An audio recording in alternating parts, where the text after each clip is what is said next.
Hello friends, welcome to my channel. आज की इस वीडियो में मैं आपको बताऊंगा उन 10 पॉइंट्स के बारे में जो कि कहीं ना कहीं ये इंडिकेट करते हैं कि कब आपको हॉस्पिटल में एडमिट हो जाना चाहिए अगर आपको कोरोना का इन्फेक्शन हो जाता है। देखिए फ्रेंड्स, आज की इस वीडियो में मैं आपको काफी ब्रीफ में बताऊंगा इन 10 पॉइंट्स के बारे में। अगर किसी को डिटेल में जानना है इन 10 पॉइंट्स के बारे में तो मेरी प्लेलिस्ट में जाके कोरोना वायरस पेंडेमिक सीरीज में वो इन 10 पॉइंट्स के बारे में डिटेल में जान सकते हैं। तो चलिए स्टार्ट करते हैं। ये 10 पॉइंट्स कौन कौन से हैं। सबसे पहला पॉइंट है HRCT टेस्ट। अगर आपका HRCT टेस्ट करवाया जाता है कोरोना के अंदर में, क्योंकि कहीं ना कहीं आपको निमोनिया जैसे सिम्टम आने स्टार्ट हो गए थे, तो अगर उसके अंदर में आपका सीटी chest severe score more than 15 आ जाता है आउट ऑफ 25, तो आपको हॉस्पिटल में एडमिट होने की जरूरत पड़ सकती है, क्योंकि कहीं ना कहीं आपके लंग्स में एक्सेसिव डैमेज होना स्टार्ट हो गया है। बात करते हैं दूसरे पॉइंट की।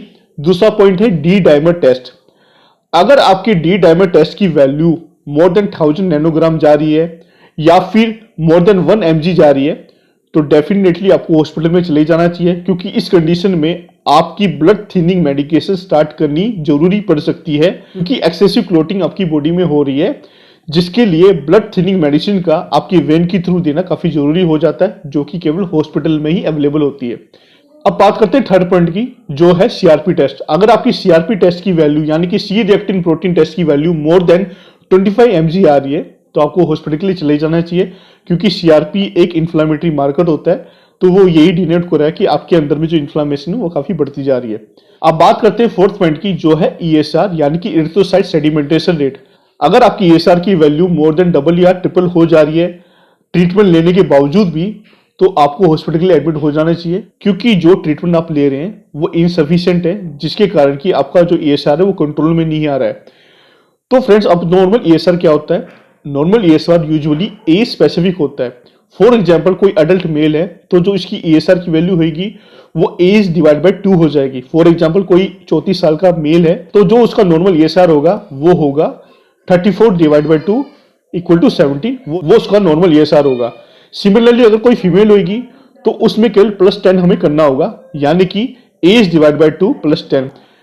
फॉर एग्जाम्पल, कोई फीमेल 34 एज की है तो जो उसका ESR होगा वो होगा 34 डिवाइड बाय 2 +10, यानी कि 34 डिवाइड बाय 2 17 +10 इक्वल टू 27, उसका नॉर्मल ESR हो जाएगा। तो अगर ये ESR मोर देन डबल या ट्रिपल हो रहा है तो आपको हॉस्पिटल में जाने की जरूरत पड़ सकती है। और एक बात और फ्रेंड्स, अगर आपकी ESR की वैल्यू मोर देन 80 आ रही है तो कहीं ना कहीं अंडरलाइन काफी सीवियर इन्फेक्शन आपको हो चुका है, तो आपको उस कंडीशन में भी हॉस्पिटल के लिए चले जाना चाहिए, फिर चाहे आपकी कोई भी एज हो। अब बात करते हैं नेक्स्ट पॉइंट की। नेक्स्ट पॉइंट है IL-6। अगर इंटरल्यूकिन-6 यानी कि IL-6 की वैल्यू मोर देन 20 पिकोग्राम आ रही है तो उस कंडीशन में भी आपको हॉस्पिटल जाने की जरूरत पड़ेगी, क्योंकि फ्रेंड्स IL-6 अगर बढ़ जाता है तो कहीं ना कहीं आगे चल के साइटोकाइन स्टॉर्म जैसी कंडीशन बन सकती है, जो कि एक फैटल कंडीशन होती है। तो वो नौबत ना है, इसलिए वक्त रहते ही IL-6 ब्लॉकर मेडिकेशन आपकी चलाई जा सकती है, फॉर एग्जाम्पल टोसिलिमिजैब। अब बात करते हैं नेक्स्ट पॉइंट की। नेक्स्ट पॉइंट है सीरम फेरिटिन। अगर आपका सीरम फेरिटिन की वैल्यू मोर देन 500 नैनोग्राम हो जाती है तो उस कंडीशन में भी आपको हॉस्पिटल के लिए चले जाना चाहिए। सीरम फेरिटिन भी एक इन्फ्लामेटरी मार्कर होता है। मोस्ट ऑफ द कंडीशन में हम लोग सीरम फेरिटिन का टेस्ट इसलिए करवाते हैं ताकि आयरन डेफिशिएंसी एनीमिया को पता किया जा सके। अगर किसी मेल की जो सीरम फेरिटिन लेवल है 30 नैनोग्राम से नीचे जा रहा है तो उसको हम आयरन डेफिशिएंसी एनीमिया उसको डिक्लेयर कर देते हैं। सिमिलरली फीमेल्स में अगर ये सीरम फेरिटिन 10 से नीचे चला जाता है तो उस कंडीशन में भी उसको आयरन डेफिशिएंसी एनीमिया हम डिक्लेयर करते हैं, जिसके लिए IFA सप्लीमेंटेशन उनको दी जाती है। लेकिन कोविड-19 में ये एज ए इन्फ्लेमेटरी मार्कर भी यूज होता है, तो अगर इसकी वैल्यू मोर देन 500 नैनोग्राम है तो आपको हॉस्पिटल के लिए चले जाना चाहिए, क्योंकि कहीं ना कहीं आपकी बॉडी में काफी इन्फ्लेमेशन हो चुकी है। नेक्स्ट पॉइंट की अगर मैं बात करूं तो वो है LDH यानी कि लैक्टिक डिहाइड्रोजनेज टेस्ट। अभी जो लास्ट वीडियो मैंने बनाई थी वो LDH टेस्ट के बारे में ही बताई थी, तो किसी को डिटेल में LDH के बारे में जाना है तो उस वीडियो को देख सकता है।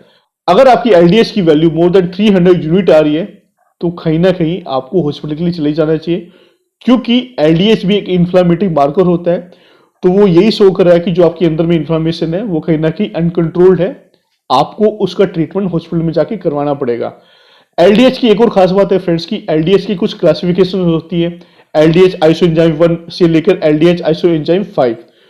तो अगर इसमें कोई भी आइसोएंजाइम बढ़ता है तो कहीं ना कहीं वो किसी ऑर्गन को इंडिकेट करता है। फॉर एग्जाम्पल, अगर LDH टेस्ट में आपका LDH 1 आइसोएंजाइम की वैल्यू ज्यादा बढ़ रही है तो आपके हार्ट की इन्वॉल्वमेंट कहीं ना कहीं उसके अंदर में शो हो रही है, जिसके लिए जो ट्रीटमेंट प्लान है वो आपको हार्ट को ध्यान में रखते हुए दिया जाएगा। सिमिलरली अगर आपका एलडीएच आइसोएंजाइम 4 की वैल्यू ज्यादा बढ़ जाती है तो कहीं ना कहीं आपकी किडनी की इन्वॉल्वमेंट होगी है, तो उसी को ध्यान रखते हुए फिर आपका ट्रीटमेंट प्लान चलाया जाएगा। अब नेक्स्ट पॉइंट की बात करते हैं रेस्पिरेशन रेट की। अब रेस्पिरेशन रेट क्या होता है फ्रेंड्स? रेस्पिरेशन रेट होता है कि आप 1 मिनट में कितनी बार इनहेल या एक्सेल करते हैं। अब इनहेल एक्सेल की साइकिल को कैसे गिना जाता है? इनहेल किया, एक्सेल किया, सांस अंदर लिया, सांस अंदर छोड़ा, उसको 1 गिनते हैं। तो अगर 1 मिनट में आपकी ये साइकिल है सांस लेने की, सांस छोड़ने की, वो मोर देन 30 हो जाती है, यानी कि आपका रेस्पिरेशन रेट मोर देन 30 हो जाता है, तो आपको हॉस्पिटल में जाने की जरूरत पड़ सकती है, क्योंकि आपको सीवियर निमोनिया हो चुका है, जिसके कारण कि आपकी सांसें काफी ज्यादा तेज चल रही है। इसी कारण आपका रेस्पिरेशन रेट काफी ज्यादा बढ़ गया है। नेक्स्ट पॉइंट की बात करते हैं, वो है आपका SpO2 लेवल। अगर आपको ऑक्सीजन सैचुरेशन लेवल, जिसको कि SpO2 बोला जाता है, वो बिलो 94 चला जाता है, तो उस कंडीशन में भी आपको हॉस्पिटल के लिए चले जाना चाहिए। SpO2 मेजर करते वक्त हमेशा ध्यान रखें कि आप उसको हमेशा मिडिल फिंगर में ही मेजर करें, क्योंकि मिडिल फिंगर में both ulnar and radial artery supply करती है, और उसको 1 मिनट तक आपको ऑब्जर्व करना है, और फिंगर्स को ज्यादा हिलाना डुलाना नहीं है, और फिंगर्स का जो टेम्परेचर है वो ज्यादा गर्म या ज्यादा ठंडा नहीं होना चाहिए। फिंगर्स पे कोई भी मेकअप नहीं होना चाहिए, कोई भी नेल आर्ट नहीं होनी चाहिए। और सबसे लास्ट पॉइंट आता है बॉडी टेम्परेचर का। अगर आपका body temperature more than 101 degree Fahrenheit चला जाता है, तो उस कंडीशन में भी आपको एक बार हॉस्पिटल के लिए चले जाना चाहिए। तो फ्रेंड्स, मैं उम्मीद करता हूं कि जो भी मैंने 10 बातें आज आपको बताई हैं वो आपको ठीक से समझ में आई होगी। अगर आपको ये मेरी वीडियो यूजफुल लगी हो तो प्लीज इसको लाइक एंड शेयर जरूर कर दीजिएगा। And if you want to support me then please subscribe my channel. Thank you friends.